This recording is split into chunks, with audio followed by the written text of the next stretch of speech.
हमारे समुद्रों में ढेर सारा प्लास्टिक तैर रहा है। कई जगह तो प्लास्टिक कचरे के विशाल टापू की शक्ल ले रहा है। बोतलें, जाल, थैलियां, कार के पुर्जे सब हमारी खपत की निशानियां हैं। हम दशकों से इस समस्या को जानते हैं, फिर भी साल दर साल हालात बिगड़ रहे हैं। एक शख्स इसे बदलना चाहता है।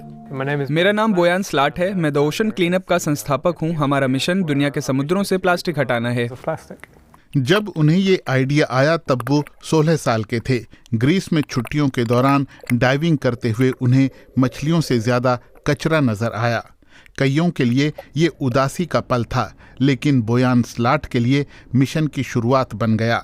2 साल बाद सिर्फ 18 साल की उम्र में उन्होंने द ओशन क्लीनअप शुरू किया। उनका विजन था तकनीक के जरिए समस्या का हल निकालना। 12 साल बीत गए हैं, लेकिन चुनौती भी बढ़ती गई है। हमारा तरीका 2 तरफा है। हम प्लास्टिक को समुद्र में पहुंचने से पहले ही रोकते हैं, साथ ही पहले से मौजूद पुराने कचरे को साफ करते हैं। वो विशाल जालों की मदद से समंदर से कचरा जमा करते हैं। समुद्री धाराओं का फायदा उठाकर प्लास्टिक कचरा जमा करते हैं, जैसे ग्रेट पैसिफिक गार्बेज पैच में। अमेरिका के हवाई और कैलिफोर्निया के बीच ये विशाल भंवर फ्रांस से 3 गुना बड़ा है। इसमें प्लास्टिक के 1.8 ट्रिलियन टुकड़े हो सकते हैं, जो कुल मिलाकर आईफिल टावर से 10 गुना भारी होंगे। हमारा ध्यान बड़े प्लास्टिक को निकालने पर है, इससे पहले कि वो माइक्रोप्लास्टिक में तब्दील हो जाए। अंततः हम सोचते हैं कि हम अगले दशक में समुद्र के प्लास्टिक को 90% तक कम कर सकते हैं।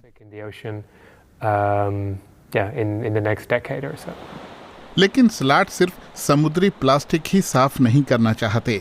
80% से ज्यादा प्लास्टिक नदियों से समंदर तक पहुंचता है, इसीलिए वो वहां भी कोशिश कर रहे हैं। उनके इंटरसेप्टर प्लास्टिक को समंदर में जाने से रोकते हैं। ये त्वरित हल है जो हमें चाहिए, ताकि अगले कुछ दशकों में समुद्र प्लास्टिक से ना भर जाएं। अब ये 9 देशों में इस्तेमाल हो रहे हैं, मध्य अमेरिका से लेकर दक्षिण पूर्व एशिया तक। लेकिन Potsdam institute for advance sustainability research के बेन बोटेलर जोर देते हैं कि समस्या समुद्र से शुरू नहीं होती है। मुझे लगता है कि द ओशन क्लीनअप जैसे प्रोजेक्ट या बीच क्लीनिंग अहम है, जो समुद्र में आने वाले प्लास्टिक को रोकते हैं। लेकिन मुझे नहीं लगता कि इस तरह के प्रोजेक्ट हमारी पूरी चुनौती हल करने के लिए काफ़ी है। इसलिए हमें ऐसे बहुत से समाधान चाहिए जो प्लास्टिक का उसके पूरे जीवन चक्र में निपटारा करें। एक तरीका आता है एनजीओ सानामार से। वो ग्लोबल साउथ में सफाई अभियान चलाते हैं और कचरा बीनने वालों को उचित मुआवजा देते हैं। दुनिया भर में करीब 1.5 करोड़ लोग रोजाना कचरा बीन कर समाज और पर्यावरण संरक्षण में योगदान देते हैं। ऐसा 9 करोड़ टन कचरा प्रकृति से हटाया जाता है, वरना वो समुद्र में गिरता। ये एक अहम योगदान है। सानामार इन लोगों की मदद करता है और उनकी क्षमताओं को निखारता है।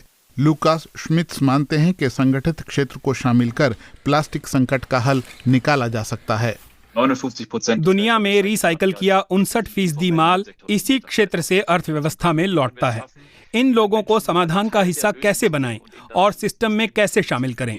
अभी वे शामिल नहीं हैं, बस जीने के लिए जो करना पड़ता है वही कर रहे हैं। समुद्र को साफ करने का काम जमीन से शुरू होता है। समुद्र में मौजूद प्लास्टिक हटाना ही काफी नहीं है।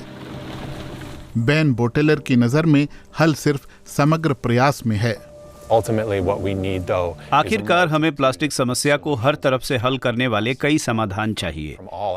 उत्पादन, इस्तेमाल, निपटारा, रिसाइकलिंग समेत ओशन क्लीनअप जैसे प्रोजेक्टों के साथ जुड़कर काम करना जरूरी है। बोयान स्लाट की टीम के लिए भी ये अहम मुद्दा है। जमा किए गए प्लास्टिक का क्या करें ताकि वो फिर से पर्यावरण में न आए। जहां हो सके हम रिसाइकिल करते हैं, खासकर समुद्र के बीच से निकाला प्लास्टिक जो सबसे अच्छी क्वालिटी का होता है। हम लगभग सब रिसाइकिल कर लेते हैं। नदियों में क्वालिटी खराब होती है, वहाँ का बहुत गंदा प्लास्टिक रिसाइकिल नहीं हो पाता, तब कचरे के ढेर पर निर्भर रहना पड़ता है। लेकिन हम मानते हैं कि जमीन के नीचे प्लास्टिक का सुरक्षित निपटारा करना लाख गुना बेहतर है, बजाय इसके कि ये कोरल रीफ तक पहुंचकर वहां समुद्री जीवन को नुकसान पहुंचाए। समुद्र का प्लास्टिक खुद गायब नहीं होता। द ओशन क्लीनअप जैसे संगठन सफाई कर रहे हैं, लेकिन समस्या बरकरार है। जरूरी है कि प्लास्टिक का सस्टेनेबल तरीके से इस्तेमाल हो और जितना हो सके इसे रिसाइकिल किया जाए।